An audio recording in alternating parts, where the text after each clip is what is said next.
আসসালামু আলাইকুম বন্ধুরা, আপনারা এই ভিডিওতে দেখবেন যে একটা ময়লার এই পানির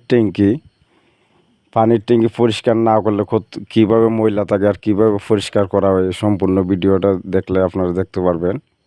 একটা পানির ট্যাঙ্কির ভিতরে কত ধরনের ময়লা থাকতে পারে, আপনারা কি পানি খাচ্ছেন না বিষ খাচ্ছেন, এই জিনিসটা আপনারা এই ভিডিওটা দেখলে সম্পূর্ণ ভিডিওটা দেখলে আপনারা বুঝতে পারবেন।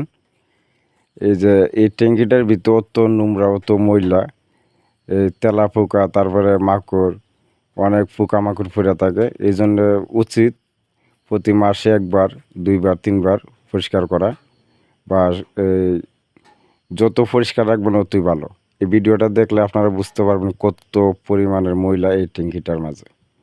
পানির পরিষ্কার করার পর আপনারা দেখবেন যে ট্যাঙ্কি পরিষ্কার করার পর দেখবেন যে কত সুন্দর লাগে, পানি একদম ক্লিয়ার দেখা যায়। বর্তমানে পানি খুবই নোংরা গোলা পানি দেখা যায়। আর যদি ভিডিওটা ভালো লাগে একটি মূল্যবান লাইক করবেন, মূল্যবান কমেন্ট করবেন, মূল্যবান একটি শেয়ার করবেন, আপনার মূল্যবান মতামত জানাবেন।